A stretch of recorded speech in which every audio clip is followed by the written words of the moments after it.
the banana traders. People don't think about it, but the biggest is Chiquita, They're like the biggest traders. These guys, they own the market of bananas in the oil. Like, people don't realize that in crude oil, there's a lot of players, a lot of big money, and a lot of big transactions. So it's very, these are the guys where you see they're trading all day, every day, 24/7.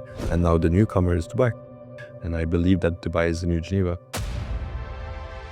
Welcome to a new podcast episode. I'm your host, Paul Uoli. In each episode, we bring you exclusive interviews with experts in shipping, offshore, energy and commodities, sharing all the knowledge you need to succeed in these industries. Hello everyone, welcome back to a new podcast episode. Today we are joined by Tobias Nolli. He's a commodity trader, so pleasure having you. Likewise. Thank you very much, man. Thank you. Can you introduce yourself, please? So I'm Tobias. I'm 30 years old. Today I'm a trader in fertilizers, and I've been in the industry for about 10 years. Okay. It's quite interesting. Today we're going to talk about commodities trading. Yeah. Of course, you have so many commodities. I'm going to ask you different specialties. But first of all, can you introduce what is your position fertilizer trader? So, fertilizer trader. So usually I'm the head of European and African markets in my job, located in Geneva. I handle, so I'm not going to go into all the commodities I handle, but the fertilizers in general, nitrogen based, I will say, no liquids. That's as easy as I can say, because there is about, I don't know, maybe 50 to 60 different commodities in fertilizers. Okay. So that's a little bit more, man. Okay, wow. Why did you specialize in fertilizer? So it wasn't really a choice in the beginning. So when I started my career, I had an opportunity in fertilizers. I came from the petrochemical side and crude at Saudi Aramco, and then moved on to another company, which was in fertilizers. And then I just started to be good in that industry and logically, gained some knowledge and then continued into this. And it's very niche. So in a certain way, not a lot of people in this industry. So then I specialized and moved on from operator to trader to manager trader. Okay, so we're going to come back about why many people start as an operator. But first, what is a commodities trader? What I'm doing exactly? What is your added value? So for me, I'm only on the physical side. So I'm only going to speak about what I know. But as a commodity trader, obviously you have suppliers and end customers. As a trader, your value is first and foremost shipping, bringing goods from a point A to a point B. Second of all is having a structure that can finance very big deals. Meaning, I don't think a farmer or a distributor can buy 30 million in US dollars of urea, for example. That's why you take that risk, you take that position, you bring it from point A to point B, you get it financed, and then you distribute to the different people that will use it. And obviously there is as well the economical side, taking a position, bringing it, the risk, etc. That's the added value of a trader. Okay. Maybe you can compare we have physics trader, forex trader, and the paper trader. Exactly. What is the difference? So physical is really the guys that I'll take it as easy as possible, but handling the physical stuff. As I said, you're bringing it from point A to point B. The paper traders are people more on the economical side. They will take a position on a price, meaning they will, whether it's future options or swaps, and fertilizers will only really do swaps, but we will, take a position on the price in the future. So it's more someone who's analytical, not saying that the physical guys aren't. I'm afraid, is on the shipping side, I would say. Okay. See, so in your case, in the physical side, what kind of tasks do you have in the daily base? So maybe I'm going to disappoint a lot of people, but I would say 90% of my time I'm sitting on my phone, whether it's chatting with people or speaking on the phone. That is 90%, trying to scatter the market and see what's the situation. Second is reading reports, what's the prices today, what's happening, what's the deals, etc. And getting a global view. And that is handling the deals, bringing stuff from point A to point B, and trying to find new customers, new flows, seeing what the market is, understanding the global situation, whether it is linked to fertilizers or not. Everything has a geopolitical side. For example, now we have the elections in the US. We have to know what's going to happen. Trump is fundamentally different towards the sanctions for Russia. So, this is something that will really influence our markets. So we have to be, really committed to understand what's going to happen. Okay. So economics, you need to understand the macroeconomics. Exactly. You have to be more, I would say, you have to understand the whole market, have a global view of what could happen, every single event in the world, whether it's an election, unfortunately, a war as well, or, for now in Europe, Southern Europe hasn't seen a lot of rain. For me, it's really impacting fertilizers because they're used according to what weather it is or season or whatever. So, all these things has to be into consideration. Okay, interesting. Okay. So you are responsible of moving the freight of a company. Are like trader owner of the freight, or you are just an intermediate? So it depends. It depends on what time of trade. So how we do it, we're always the owner of the goods, always. So I would say I do like 99% of all traders. We buy FOB, we sell CFR, a little bit more sometimes, but we always own the goods. We have another strong point. We own the vessels as well. Yeah. So that's another strong point that I have. So we really own almost everything during the transaction. You could do it differently. For example, the paper guys are doing it a bit differently. They never own it. Okay. But for us, we do it. Okay, interesting. On the storage of the goods, are you managing as well? Yeah, exactly. I forgot to mention it before. Yes, it's not always depends on which flows, but usually we have a bit of storage depending on, which region. In Europe, not that much in my condition, but we're very strong in Asia. In Asia, we're storing a lot. We have our own plants. We're producers as well. So we're handling as well the production side, storage side. Okay. And what is your vision as a commodities trader? What is the goal? What can you say I'm a good trader? Look, a good trader is I would say the only metric that could tell who's a good trader is who has a good P&L. I mean, it's a money-driven industry. And that is the number one. Maybe people don't want to hear it, but, a trader is here for the money first and foremost. Then it is because you have an interest and you're good in it. But a good trader is the one who can see an opportunity, bring it, and make money 51% of the time. Okay. 51% and above, you're a good trader. Under it, you're a bad trader. Okay, interesting. In terms of tasks, you need to negotiate to forward the goods to another country at the lowest price. There is no mission. Yeah, correct. So this is another thing that people don't understand, where they think that traders, are useless, which is not the case. There are almost, you need traders in the world. We are able to secure such low prices that we are actually driving down the prices in country. People think it's the opposite, but usually it's not. We have such a buying power, when we go see a supplier and we buy, I would say, 1 million tons a year, Yeah. we have another discussion that someone that would be maybe buying 50,000 tons a year. So we're bringing down the prices, exactly. And that's really where you need traders. We're bringing down prices and making it affordable. Even if people don't see it this way, but this is the job of a trader, in the end of the day, you will get your deal because you had the lowest price. I can understand. With who are you working? In the fuel process. As a junior shipbroker, I know that we are between you and the ship owner. Yeah. Few ship by the sea. Are you working with shipbrokers as well? Yeah. I'm even working with your company, but I'm not going to mention with who I'm working. But of course, yes, we have our own vessels, but obviously, it's a limited amount, and mostly they're in Asia and Africa. In Europe, where there's a lot of coasters and smaller vessels, I'm using brokers. Ideally, where I've worked in the past, people were more exclusive to one broker. So maybe it's not even a broker, it's maybe a subsidiary of their shipping department. But yes, it's very important, I think, to have a good ship broker. For my vision, it's good to work with a lot of people. Sometimes people will have a good opportunity and some not. Understanding. I noticed in commodities company, most of the time you have like the commodities trader, you have the chartering desk as well. Yeah. What is the difference between both? So look, the chartering guys, they will only secure a freight, a voyage. That is their mission, getting the cheapest freight possible and making sure everything runs smoothly, from the charter party, and making sure all the contracts are in good hand according to the shipping. Trading guys is a bit different. I think as a good trader, you need to understand chartering, or at least you need to come from that background. The very good traders, I believe, this is only my own opinion, but they come from this background. They understand the importance of chartering. So it is linked, but we do very different stuff. Okay.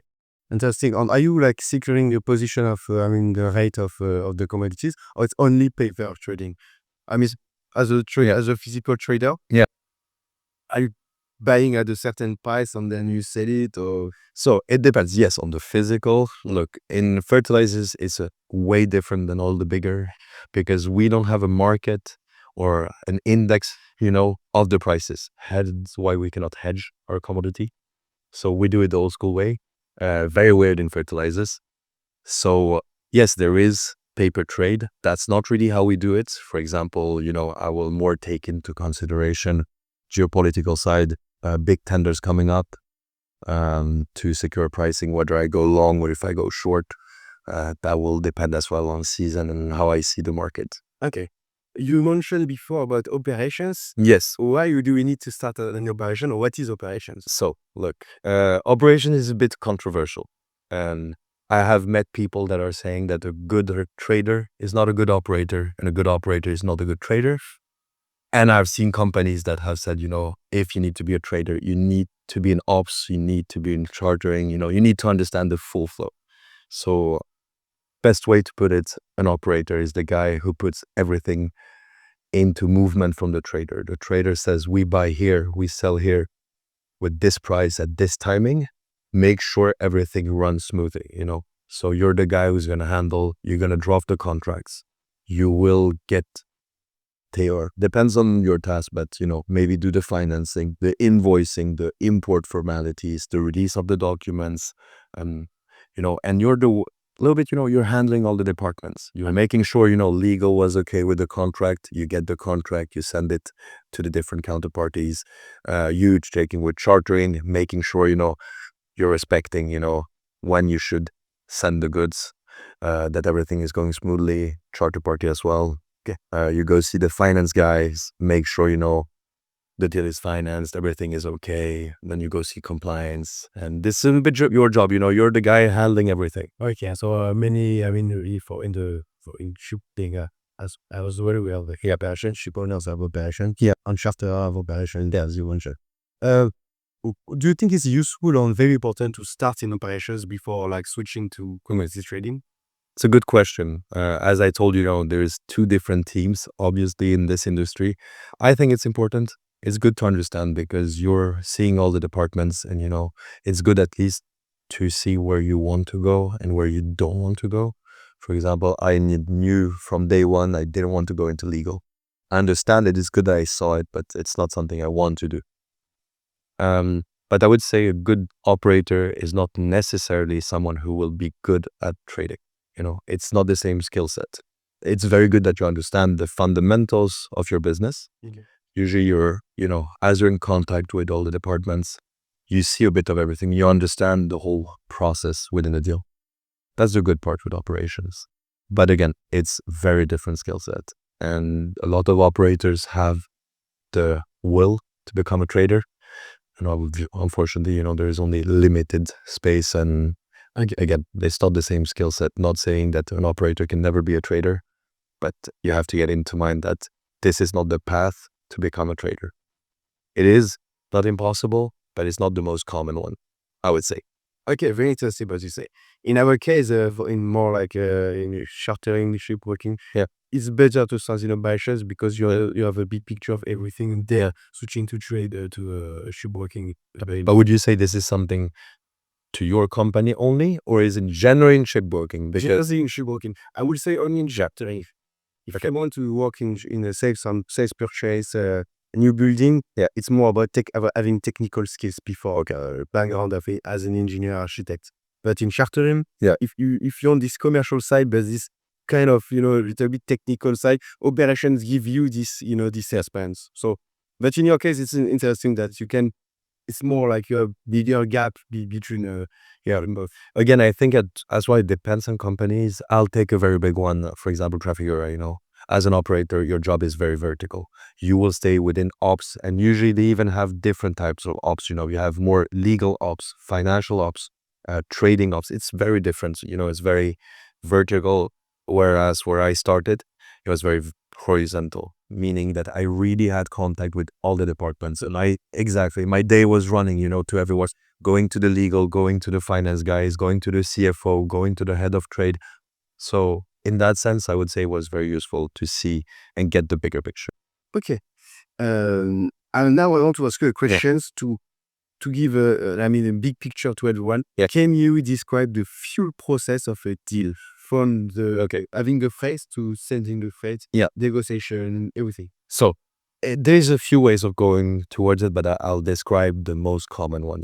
First and foremost, you have to understand the market and see, do you want to go long or short, or you want to do like a back-to-back deal? Some are possible in back-to-back, very big deals if you can secure. For example, if you're exclusive or you have very good rates with the supplier and you understand the full process.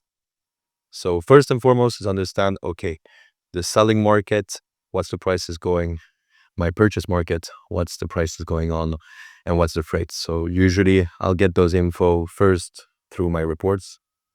I always have in mind where the prices are a little bit. Then I try to scatter the market, call everyone I know, and understand a little bit, is the pricing relevant towards the reports?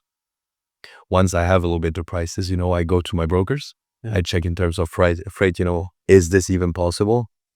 I check with my supplier, like, okay, look, what's the best price we can do on this? Usually in my way of working, I'm very transparent. When I speak with my suppliers, I'll say, okay, I'm trying to sell at this price. My freight is at this. I'm trying to make this margin. I know it's very controversial, but that's how I work. I like to be transparent. I think that, a good deal is the one where everyone makes money. So once I have all this together, I'll check as well with my compliance department, can we even make this deal? I check with my finance guys, do we have enough financing available for this? Can we even make it? Once I'm good with all this, usually, it's the global head of trade who will then get the final, yes, you can go on. So then usually I send a firm inquiry, to my seller, to my buyer.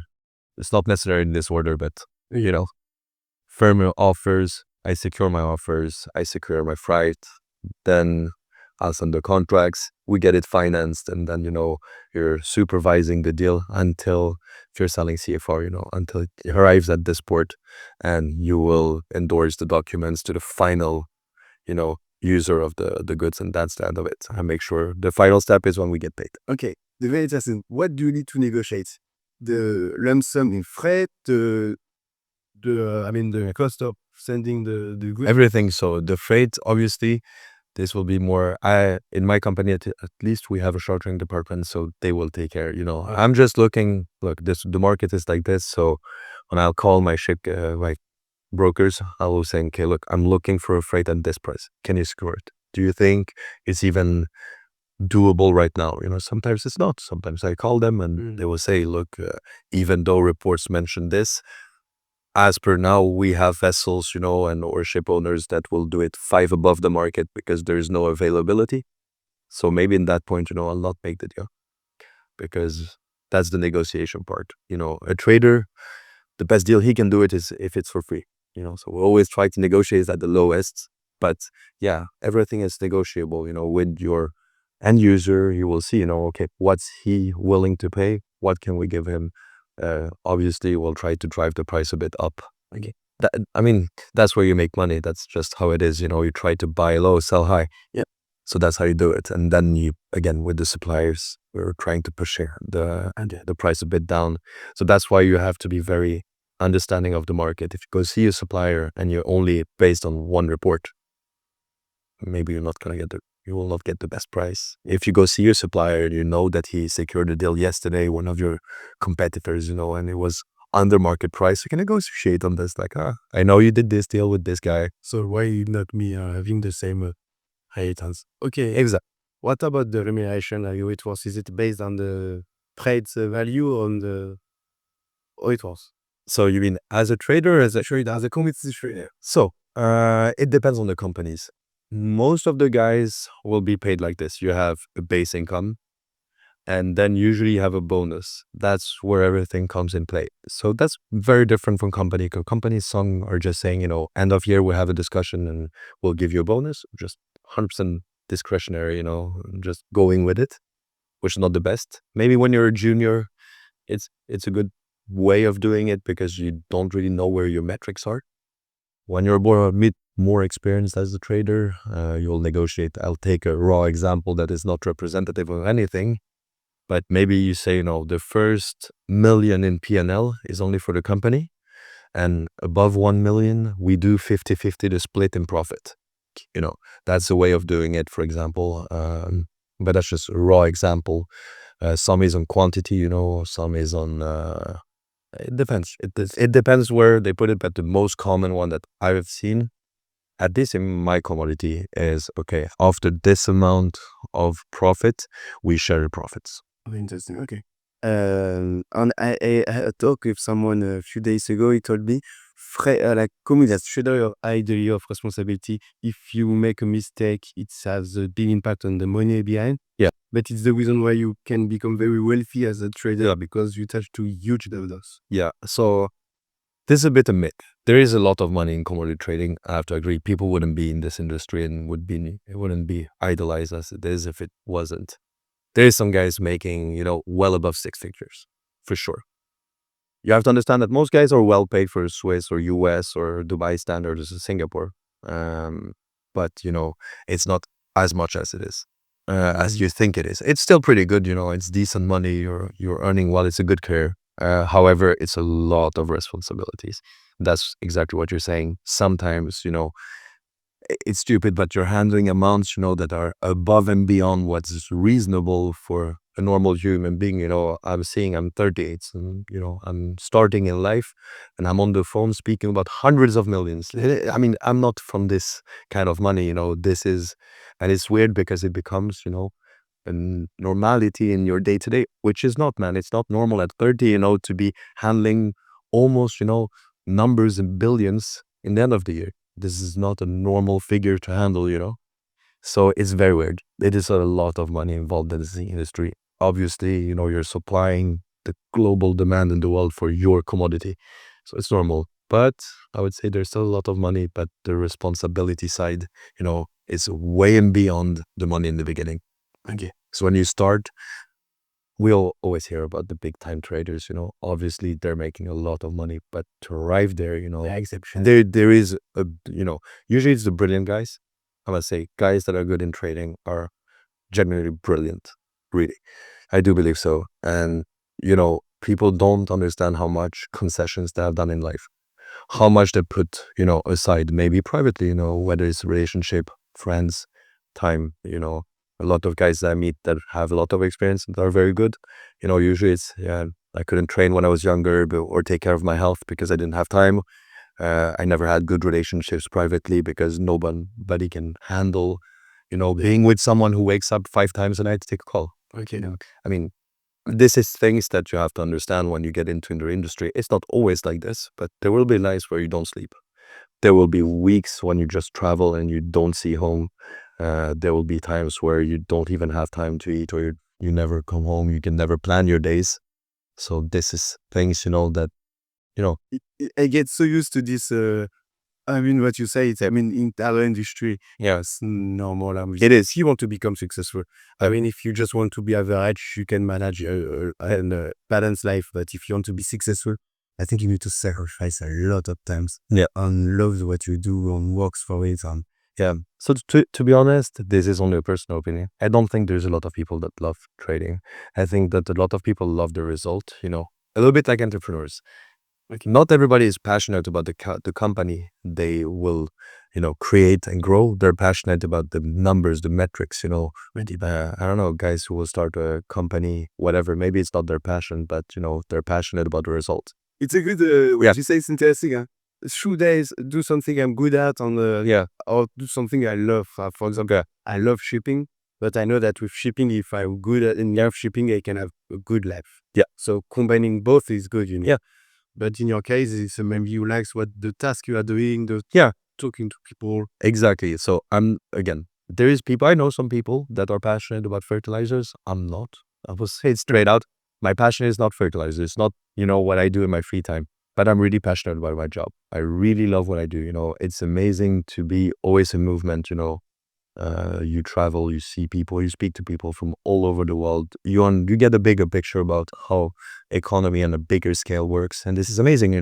Well, you feel important in the society because what you're doing, it's in. I mean, yes and no. I will say if without commodities trader, the world would be maybe more expensive. If the commodities, it's It would be. For sure it would be. I mean, that's not even, again, it's a claim I will have. I don't say that people need to share it, but again, for sure, if there wasn't traders, our life would be way more expensive. People think it the other way around. If, there was no trader speculating, prices would go down, but that's not how it works, unfortunately. The demand would be the same. Again, the demand is driven by the end consumers. The end consumers are here, whether you like it or not. It's not the traders that are driving the demand. We are playing on supply and demand. That's our job. That's how we make money. But in the end of the day, the demand is here. And as you said, life would be way more different. So yes, you contribute in a certain way to this. There is more of some people that are a bit more, on the controversial side that, trading is a bit sketchy as well. And, trading, if you've read The World of Sales, yes, I have the book. so you know what I'm talking about. It's been driving wars or contributing or not. Now what's happening in Russia, for sure, there is traders contributing to the war and making Russia richer. But this would happen whether traders are there or not. Okay. Very interesting what you say. But I have many questions regarding the process. I mean, the process is interesting. Yeah. But what kind of knowledge except the markets you need to have? I mean, relationship. Yeah. I think in today's day and age, relationship is still important, but not as much as before. If you discuss with the traders from the 80s and 90s, these are guys that spoke, I don't know, 6, 7 languages, Back in the days, you have to understand, you had to move to the country, see people, even understand the culture. There was no emails, there was phones, but, in the end of the day, you went to see your supplier, you went to go see your customers. It was way slower business. And these guys are really the bosses of the bosses, of understanding relationship. Today, it's less a people market, it's more driven by price.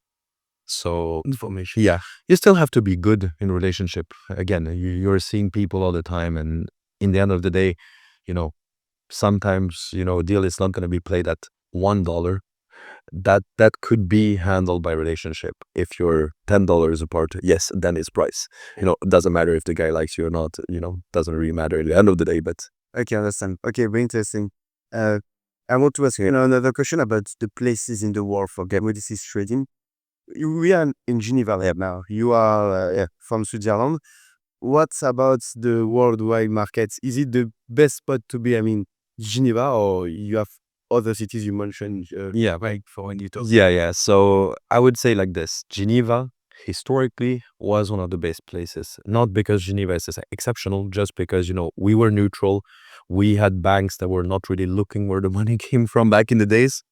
And, we had high, service-driven people skills, generally speaking. And we were specialized into financing and then later on into commodities trading. We have even specialized studies at the uni just solely for this industry, which is pretty rare. So that's why Geneva was a hub, all this microcosm of, safe country, low taxes, neutral, making business with everyone, made this, perfect spot. But in the other hand, you have London as well, which is historically very good. In my commodity, you have NOLA and Tampa in the US. You have Singapore right now. They're starting to take a lot of importance. And now the newcomer is Dubai. And I believe that Dubai is the new Geneva. They have exactly the same type of, situation. Very safe, very low taxes, very keen to getting new businesses. Technically, they are neutral. You can make business with whatever country in the world. Yeah, geographic spot. Very easy to get financed. Not as good as in Switzerland.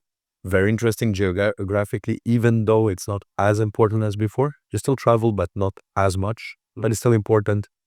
And, now I see a lot of skills that are going, because Switzerland is important because there's a lot of highly skilled labor, which is rare. That's what, all the big companies, A, B, C, D, L, they're all looking for this. You know, if you've been applying to jobs, you see the skills that are required. Usually it's a lot of experience, a lot of understanding of the market. So that's why Geneva is so specific to this. I don't know to attract people. I mean, in Europe, it's a very nice country to start a career. Yeah. I would say if you start off in Geneva, you know, and you get a good job, later on you can move to Dubai easily. It's hard to go as a junior to Dubai, I would say. Even though they're still recruiting a little bit, you know, juniors, but I would say generally speaking, Dubai is probably part of the future. I cannot read the future. I'm not a magician, but I would say Dubai and Singapore are the ones, you know, battling. It's a bit the same. Both are very similar, you know, good weather all year round. It's very safe. It's pretty low in taxes. You can do business with pretty much everyone. Okay, so What do you think about the future of the month? It's a very big topic on the table. But So again, I will be very skeptical on this because maybe you saw my profile back in days I used to do politics. So I did politics for about 5 years. My whole point was trying to change the situation instead of complaining. Yeah. So I'm still complaining and didn't change much, but but I would say Europe, generally speaking, we are on a downward spiral. Like we're seeing it everywhere. You know, the metrics are not lying. Like unemployment rates are getting higher everywhere. Countries are becoming very unsafe compared to before, including Switzerland. It's not unsafe, but it's not as safe as before. it's not improving. I mean, Exactly. maybe worse, I would say. Exactly. And, you know, all these metrics are showing that right now, you know, even though we're still having some figures that are positive, like real estate is going up everywhere in Europe. Stable market. Exactly. Still very highly skilled labor.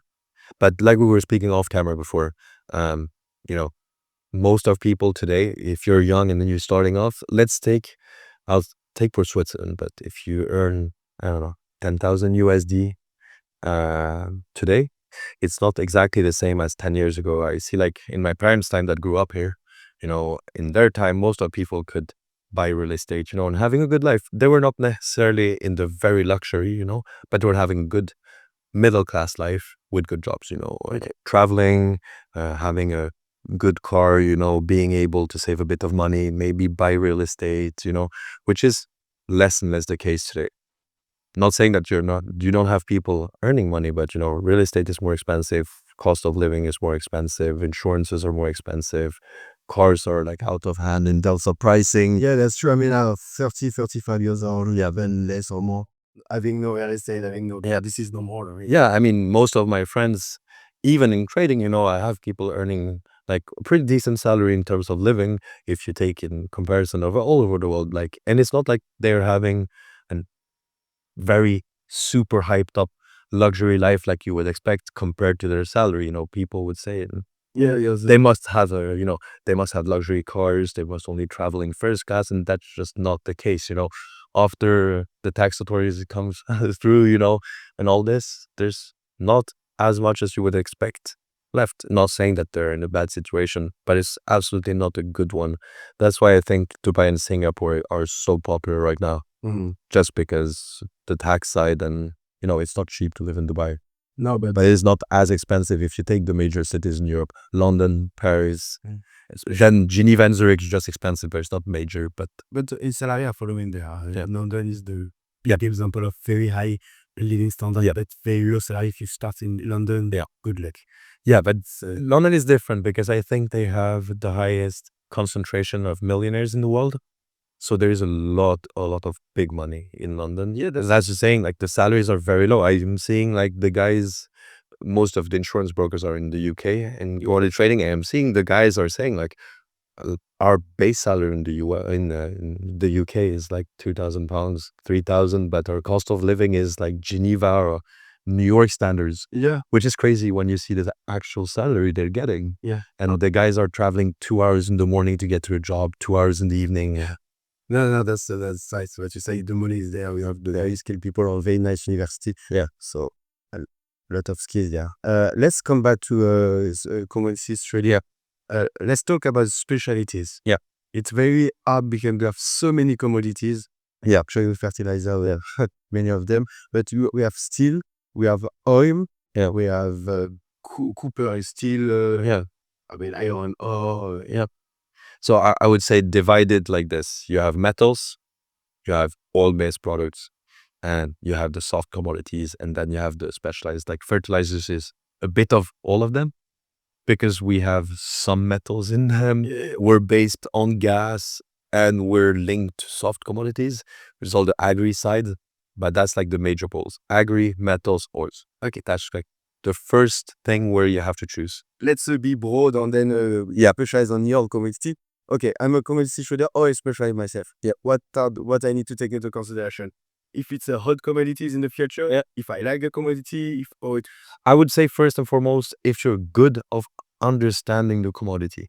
Obviously, I think in the industry, don't always choose which commodity you start in. That's the first point. Usually, when you finish studies or you're getting your first job, you're just praying that whatever company will take you, whatever commodity. It's rare when you say, I want to be in rice and I will not take another job other than rice. Some people are like this, but yes, take into consideration which commodity will be there in the future.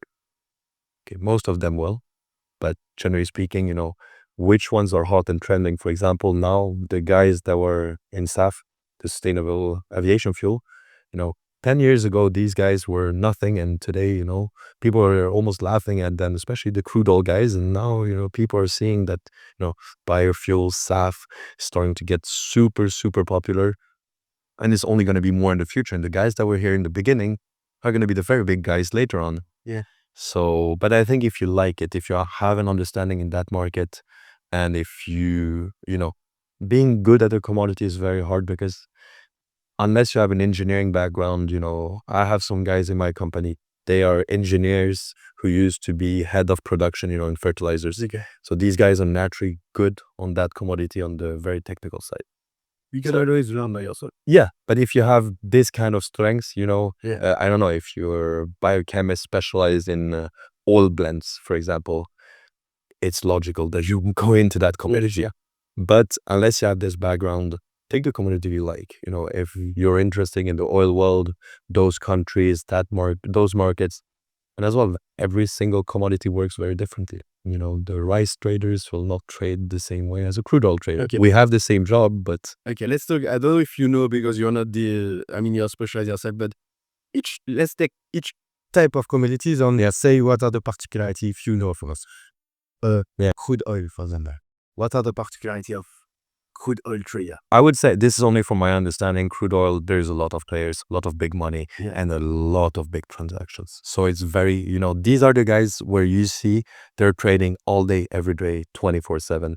It's a quick market. It goes around like every single minute you have micro changes, and these guys take positions on super high amounts. It's not unseen seeing people taking a position on 1 million tons of crude, 2 million tons of crude. This is like amounts that are enormous, compared to others. So I would say this is driven by very big quantities, and it's a market that is very quick.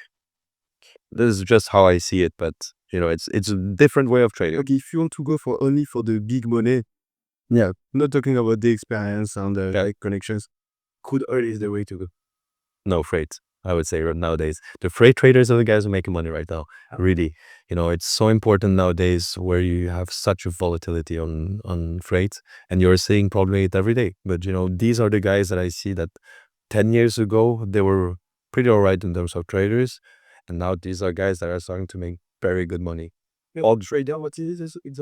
So these are the guys that will just secure prices on freight, On freight, no matter what. Yeah, exactly. Exactly. There's some that are specialized, some not, but these are guys making money. Obviously, the crude oil guys, very limited in terms of space. There's not that many places, like spots available to become an oil trader, and it's very hard. That's why I think, the ticket that you're paying to enter and, the sacrifice you're making, that's why you're making money. Oil will always be a lot of money. It's a very high value industry. The closer you are to the money, the more you earn. So obviously you're close to the very big money. Okay. And I would say, it's the biggest, market in the world. All in all, like The biggest commodity. yeah, the biggest product in the world. Generally speaking, it is the most valuable thing in the world.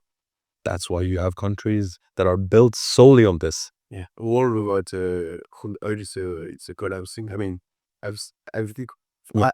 for now we cannot live without oil.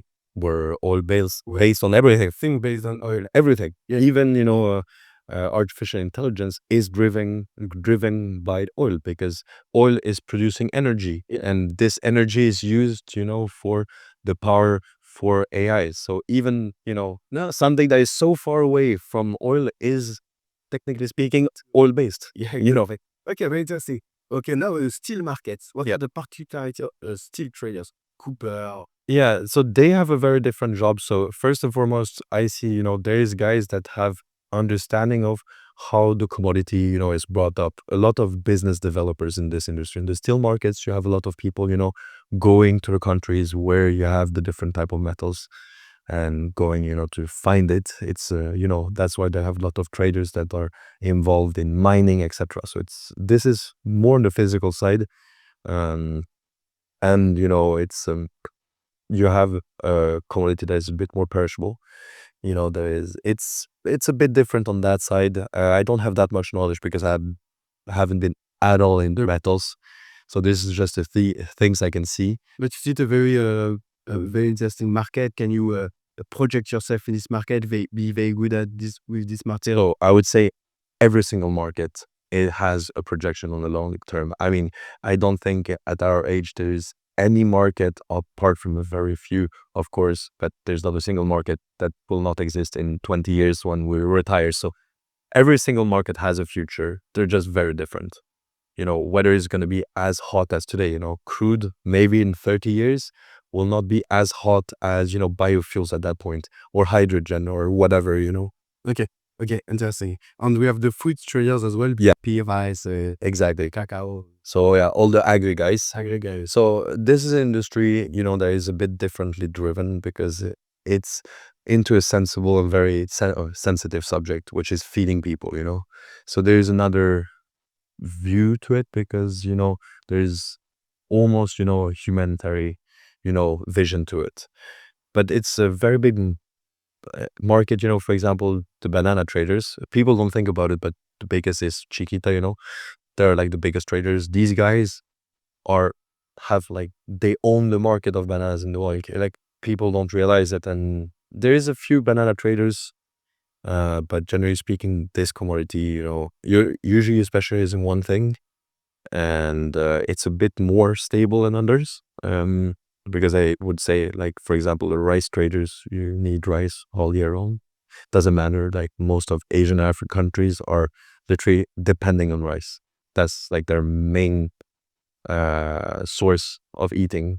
So it's a bit more stable. These guys have such a knowledge, like the coffee traders, the rice traders, into every single specialty within their commodity, whether it's long grain rice, short grain, this type, how it grows. So these are almost guys that have a farming background, but generally speaking, I would say it's very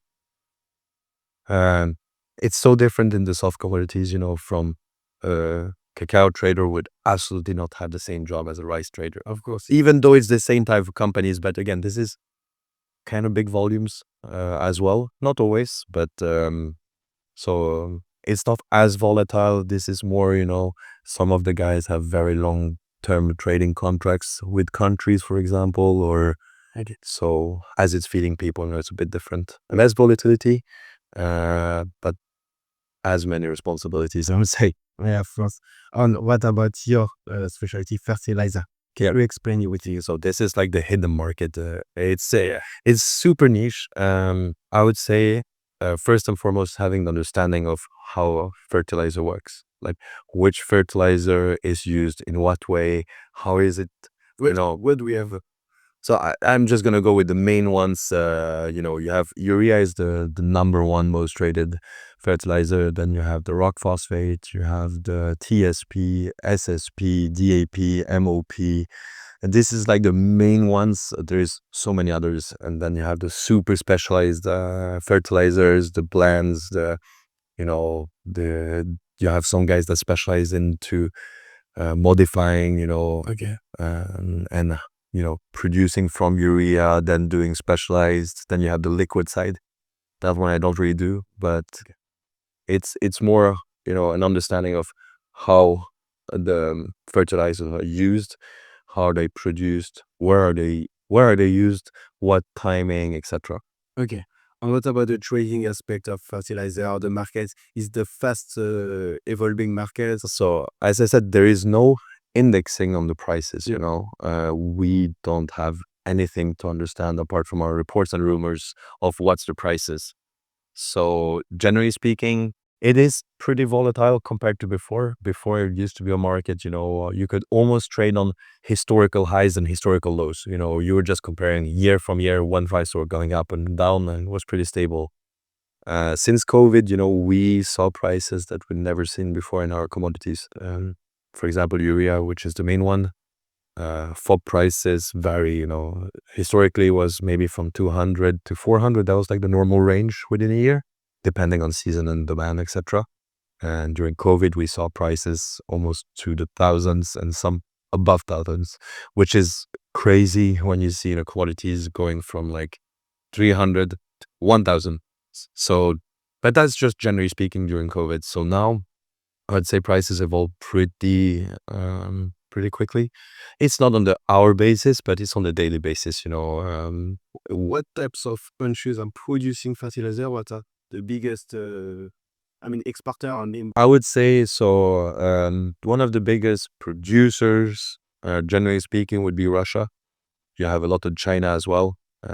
India is a very big producer, but they only produce for the domestic market. China is a bit the same, mostly used on domestic market. They are a big driver, whether they export or not during the year. You have all the Middle Eastern countries, because where you have the phosphate is where you can produce it. So either you have phosphates, for example, Middle East and Northern Africa is where you have most phosphates in the world.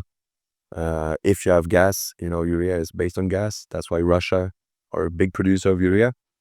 And then you have other countries, that are producing, like the US, etc. But, I would say Middle East, Asia is about the biggest producers. And Russia, obviously, but Okay, interesting. And do you need to, how it works about the communication? You need to travel, to this. So I think I came into the wrong timing, when I evolved here. I wanted to become a trader for the traveling side as well. Because I just love to understand culture, see people. With COVID, I think there's less traveling. People still go to conferences and meet their very big customers, but way less than before. People are more keen, to do a Zoom call, or that's why I said in the beginning, I'm spending my day on my phone on WhatsApp or WeChat or Telegram, whatever. Just because, people are not traveling as much as before. So you're still in contact with people from all over the world just through phone. Then for me, it's a bit different because we have, an office in China, we have in Singapore, we have in Dubai, in Vietnam, Malaysia, in India. So the moment I need something for those countries, I get in contact with my guy in the office. Okay. But there's still, I would say, like a trader travels about 50 to 100 days a year. If you have a more senior position, maybe you would travel 150 days a year. It's going to be. Yeah. I mean, nowadays, that's only the very big. I mean, for example, if you take, from what I've seen, like most of the head of trades, they go to different offices. They see, that everything is going well. They are the ones securing with the suppliers. They see the very big customers. They have to be at every single conference. Whereas if you're only a trader, you're going to go to your market. For example, I rarely go to the conference in Asia because we have an office in Asia. That guy handles the Asian market. I go mostly once in Europe, or North Africa, or Eurasian. Like that. Very interesting. Okay, yeah. Do you want to add something about fertilizer? I don't really have anything to say about fertilizers because, again, it's a very opaque market. The only thing is that why I think it's interesting is we're doing really it in an old-fashioned way. We don't hedge ourselves. It is basically you do a deal and you hope it's going well, and How do you can benchmark the markets? So if there is no indice, So do you have reports? A little bit, from calling. Yeah, and go. Yeah, you have your, I have my brokers, I have my buyers, I have my suppliers, I have fellow traders, because from time to time we work together, so we know a bit the market, how it is. The reports are very useful, but generally speaking, just from buying and selling, you understand if you have, I don't know, you have FOB at 350, you have a freight on 20, you need about $1 or $2 to finance and just to secure yourself with demurrage, etc. So that at that point, below 372, there is no market on spot basis. Okay. So on that point of time, you just understand that just, CFR market will be 373 and above. Okay. Understanding. And the type of, the transportation by sea, this is... So for me, it's bulkers. Most of the bulkers, yes. I don't do much liquids. I do it sometimes, but for myself, usually, if it's, as I'm in Europe, it's a lot of small quantities, smaller ports. So I usually go for bulkers with cranes on the ship, because most of the ports, cannot discharge, on bulk. They don't have enough good cranes, whatever. So that's the only very specific thing for me, if you speak to the big traders, when I tell them that I do deals, for 1,000 metric tons, 1,500, they almost joke to my face, it's very small quantities in this industry. So that's one specialty, we are, if you ask the guys from the finance side, they would say that fertilizers is very high margins, in crude oil. Sometimes, your margins are below $1, because the quantities are huge. Yes. For us, it's not unseen to have traders making $30, $40, $50 on the ton. Is on margin. expensive commodity? It depends. So you have, urea right now is, I would say, very largely between 350 and 400, depending where you buy and what's the quantities, But then you have others like DAP. They will be more now in the 600s, So it all depends on which commodity. So it depends if you define, is that expensive or not per ton. But for sure, it's less expensive than other commodities. The cheapest for us is the rock phosphate, a very raw one, that's historically sub 100. On the most expensive? Most expensive, I would say, it's very, very specialized water-soluble fertilizers that are, specifically with micronutrients for one type of crop. You can go $2,000 and above per ton. Okay. How many types of fertilizer do you have different? It depends what you say. So if it's straight fertilizers, the very major ones, I would say there is about 15 to 20, but the moment you get specialized, the one with micronutrients, it's almost endless. You can have one type of fertilizer. So the specialized is called NPKs. So, you have a certain percentage of N, of P, of K. And then you can add micronutrients, iron, zinc, boron, magnesium, manganese, this endless. So you can have, you can fiddle it however you want. So it's... Okay, quite clear. Tobias, I want to ask you a last question. Tell me. So what type of tips and advices can you give to young people who want to start working as a commodities trader? I think, only personal opinion, but you need to understand the chartering side. It's very important. I think there is not a single company that will not ask you to be good at this. There's always a strong point. If you can start in chartering, that would be a very big plus. Obviously, if you have the masters in commodity trading, it can only help. Yeah. I don't believe that having a strong background in studies is very important, because I didn't study to become a trader. I became a trader because I learned it the hard way. I would say that, you need to be able, even if it's a bit cliche, don't count your hours. You will start in the industry, operations is not something that pays very well. So in the beginning, you're not in it for the money, and you have to understand that it's a very few spots available, and, you will have to be better at something than someone. You have very different types of traders, some, I said, would be very good on relationships. Some would be very good, on the technical side. The guys are, maybe he has a engineering background, and understands the commodity like no one before. So I would say first, chartering. If you have a bit of experience in, the commodity you want to. So if you want to go into iron ore, make sure, you only target companies within iron ore. Maybe do a little bit of ops, maybe do chartering. If you can, scatter around, be a little bit everywhere. If you can enter a graduate program, that is very well as well. That's the good ones. In in today's day and age, if you're going into crude, it's never bad to be good at coding. Python, SQL is something very important today. We're moving into a different era. So if you're very good at analyzing, that's good. If you have this kind of background, so maybe starting as an analyst in the company, or as an assistant trader, that would be the absolute most. And you need to speak English. Yeah, I mean, the more languages you have, the better. I would say if you speak Arabic, Mandarin, or Russian, that would be a very good start. That is, if you have those languages plus English, that's very good. Yeah, because now having English plus your native language is, standard, and everyone must speak English. Yeah. Especially in our industry, which is a must, of course. Yeah, I mean, as you see in Geneva, there is no one, they're never even asking for French. They're asking you for English. I mean, they're on a team and ask for it. I mean, it is English. English, that's it, yeah. You speak French, With French colleagues, you just speak English, and then it is where you speak. Yeah, exactly. Okay, thank you, Tobias. Thank you as well, man. Pleasure to have you. Likewise. Even myself, I learned a lot of stuff today. I learned a lot. Imagine the audience, so thank you. I'm happy if I can share. And I wish you all the best. Thank you for listening and watching this episode. We are looking forward to bring you more insights from maritime professionals, experts, and students. Do not hesitate to follow the podcast on Apple Podcasts, Spotify, and YouTube. Your support means a lot to us and helps us to bring you more content.